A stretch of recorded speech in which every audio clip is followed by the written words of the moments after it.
Ang Metro Ilagan 2 District ay nagsagawa ng isang linggong pangangaral sa Cabecera 19 Isabela. Ang nasabing pangangaral ay nagbunga ng 6 na katao na nagpasyang tanggapin si Jesus bilang kanilang tagapagligtas sa pamamagitan ng pagbabautismo. Ang kabuoang detalye tungkol dyan, balitang may pag-asa ni Shenily Labrador.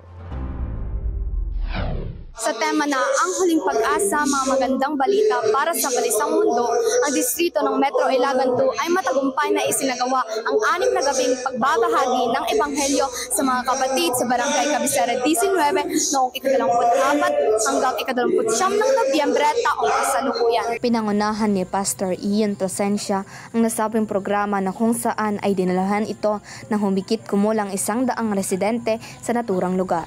Kabilang dito ay ang mga matatanda at mga bata na gabi-gabing tumatalo para makinig sa mga salita ng Diyos. Andito tayo ngayon, nagkaroon tayo ng public evangelism upang sundin ang sinabi ng Panginoon na ipangaral ang ebanghelyo sa lahat ng mga tao. Nakibahagi rin si Brother Jezer Ako sa pangangaral sa pamamagitan ng pagbabahagi ng kanyang kaalaman patungkol sa tamang pangangalaga ng kalusugan. Goal talaga natin ay maituro ang salita ng Panginoon at yung mga iba't ibang Bible stories sa Biblia na importante bilang isang maliliit na mga kabataan para sa kanilang paglaki ay maituro din nila ito. Nagresulta ng 6 na kaluluwa ang gabi-gabing pangangaral ni Pastor Plasencia na kung saan taos-puso nilang tinanggap ang paanyaya ng Panginoon upang sila ay umanib sa pananampalatayang Adventista. Pag-alaman ko ang mga alituntunin ng Panginoon gaya ng mga araw na pagpapahinga ng Panginoon at saka yung mga foods natin na hindi dapat kainin at saka yung mga nagbibigay ng mga iba pang alituntunin.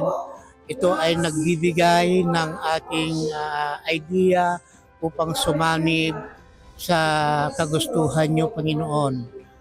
Dumalo rin ang mga leader ng Northeast Luzon Mission na sina Ginang Remedios Lemmy at Pastor Moses Lemmy na kung saan sila ay nagbahagi ng magagandang aral at salita upang pasiklabin ang pananampalataya ng bawat isa. Pagpatuloy niyong saliksik ng kanyang banal na kasulatan at kayo ay magpatuloy na maging tapat sa paglilingkod, tapat na maghihintay sa kanyang pagdating para pagdating ng ating Panginoon, tayo lahat ay magkaroon ng buhay na walang hanggan.